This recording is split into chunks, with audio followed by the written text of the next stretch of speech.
കണ്ടത് ഇവർ അങ്ങോട്ടും ഇങ്ങോട്ടും കണ്ണാടി നോക്കിയിട്ട് ഇത് ചെയ്യുന്നത് ഞാൻ കണ്ടതല്ലേ. നമ്മളെ മനഃപൂർവ്വം നിങ്ങൾ ബ്ലെയിം ചെയ്യിക്കുകയാണ് ചെയ്യുന്നത് അല്ലേ?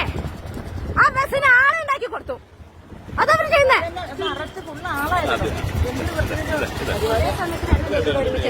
ആ നിങ്ങൾ എന്തിനാ ഇങ്ങനെ ചെയ്യേണ്ട കാര്യം? വണ്ടി കംപ്ലൈന്റ് വന്നു. ഈ വണ്ടിയുടെ കംപ്ലൈന്റ് ഉണ്ടോ?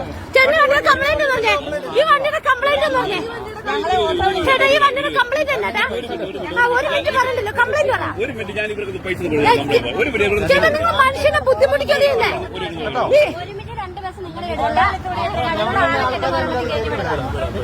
എന്നാ ഒരു ചെറ്റത്തരോ കാണിക്കുന്നത്.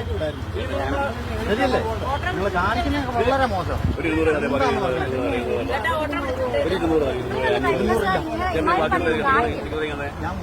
ഒരു കാര്യം ചെയ്യും, തിരിച്ച് സ്റ്റാൻഡിൽ പോകാനുള്ള പൈസ കൊടുത്താ ഞങ്ങൾക്ക് ഓട്ടോ പിടിച്ച് സ്റ്റാൻഡിൽ പോകാം.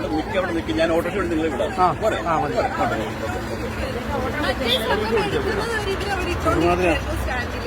മറ്റേ ബസ് എടുത്തതിന്റെ പുറകെയാണ് ഈ ബസ് എടുത്തിട്ട് വന്ന് മനപ്പൂർ ഇങ്ങനെ തന്നെ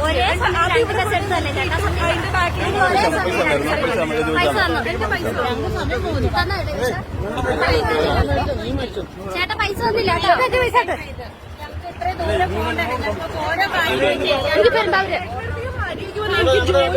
2 മണിക്ക് എനിക്ക് കയറണം. അപ്പൊ ചേട്ടൻ ഓട്ടോ 12 മണിക്ക് കറക്റ്റ് ആയിട്ട് എത്തുമെന്ന്. അറിയാൻ പാടില്ല ആരോട്. ഒരു യാത്രക്കാർ ഇന്ന് മാത്രം യാത്രക്കാരെ വിഷമിക്കുന്നത്. എവിടെയൊക്കെ പോകേണ്ടവരാ കള്ളത്തരം പറഞ്ഞ് വിളിച്ച് കയറ്റിയിട്ട് കൊണ്ട് പാതിരി വഴിക്കിറക്കിയിരിക്കുന്നത്. സംഗമം വണ്ടി കുഴപ്പമുണ്ടായിരുന്നു.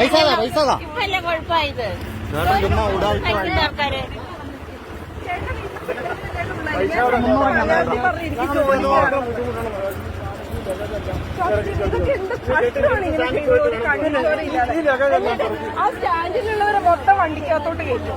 ഞങ്ങളുടെ ട്രെയിൻ വരാൻ പോകുന്നുള്ള നിങ്ങളൊക്കെ കാണിക്കുന്ന ഫോട്ടോ 3 പേരുടെ 300 രൂപ.